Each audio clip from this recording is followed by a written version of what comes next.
ဒီနေ့မှာတော့တာမန်ဟင်းချက်နည်းတွေနဲ့မတူပဲအချိန်နဲ့စိတ်ရှည်တီးခံမှုတွေကိုအရင်အနည်းပြုပြီးမှရလာမယ့်အမှုပညာဆန်းဆန်းဟင်းတစ်ခွက်ရဲ့အကြောင်းကို recap လုပ်ပြီးတင်ဆက်ပေးသွားမှာပါမြင်လိုက်တာနဲ့တင်သွားရည်ကျသွားစေမယ့်အယောင်အသွေးပါဇက်သေးထည့်လိုက်တာနဲ့အရေးပြောသွားမလောက်နူးဤနေတဲ့ရိုးရဝက်သုံးထက်သားပေါင်းချက်ပြုတ်နေအစင်းစင်းကိုအသေးစိတ်ကြည့်လိုက်ရအောင်နော်ပထမဆုံးအနေနဲ့စားခြင်းစရာအလွှာလေးတွေပါတဲ့ဝက်သုံးထက်သား900 gram ကိုပြင်ဆင်ရပါမယ်စားဖို့မူကအသားကိုရေမဆေးခင်မှာမီးပြင်းပြင်းပေးနိုင်တဲ့ gas gun ကိုသုံးပြီးဝက်သားအရေခွန်ပေါ်ကအမွှေးအမြင့်တွေကိုတေချာလေးမီးကင်ပြီးဖယ်ရှားပါတယ်။ဒါကအမွှေးတွေပြောင်းစင်သွားစီုံသာမကပဲဝက်သားရဲ့အနံ့ဆိုးတွေကိုပါပျောက်သွားစေတဲ့အရေးကြီးတဲ့လျှို့ဝှက်ချက်လေးတစ်ခုပေါ့။ပြီးရင်တော့အဲ့ဒီဝက်သုံးထက်သားတုံးကြီးကိုအနေတော့၄တောင်အတုံးလေးတွေဖြစ်အောင်၄တုံးတိတိပိုင်းဖြတ်လိုက်ပါတယ်။ဒီနေရာမှာအတော်လေးစိတ်ဝင်စားစရာကောင်းတဲ့အဆင့်တစ်ခုရောက်လာပါပြီ။စောစောကလှီးထားတဲ့ဝက်သားတုံးလေးတွေကိုကောက်ရိုးကျိုးလေးတွေတုံးပြီးလက်ဝါးကတ်တိုင်ပုံစံကြက်ချေခတ်တိချကြည့်နောက်ပါတယ်။ဘာလို့ဒီလိုပင်ပင်ပန်းပန်းချီနေရတာလဲဆိုတော့ရှေ့ဆက်ပြီးနိုင်နဲ့ချီ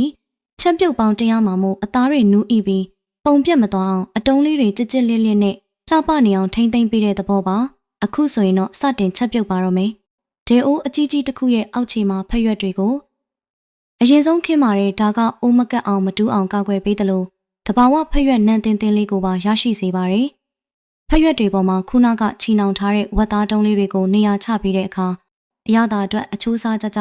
ပဝင်ပစ္စည်းတွေကိုစတင်ထည့်သွင်းပါပြီ။အသားကိုနူးညံ့စေတဲ့ရင်းချက်ဝိုင်းခွက်တဝက်အယောင်သွေးနဲ့အရသာအတွက်ပဲငံပြာရည်ခွက်တဝက်ချိုများများအရသာလေးအတွက်တကြားခဲထမင်းစားစွန်းတစွန်းအနံ့မွေးကြိုင်သွားစေဖို့တစ်ကြံပိုးခောက်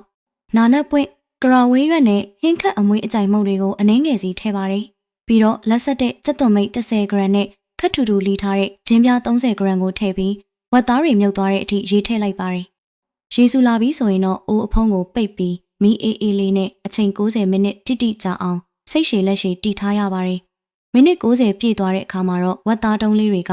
မီးညိုရောင်တန်းပြီးအတော်လေးနူးနေပါပြီ။ဒါပေမဲ့မပြီးသေးပါဘူးရှင်။ပို့ပြီးမာစတာပြီးဆန်သွားအောင်နောက်ထပ်အဆင့်တွေလာပါသေးတယ်။ဝက်သားတုံးလေးကိုပကံလုံးအသေးလေးတစ်ခုတည်းပြောင်းထည့်ပြီး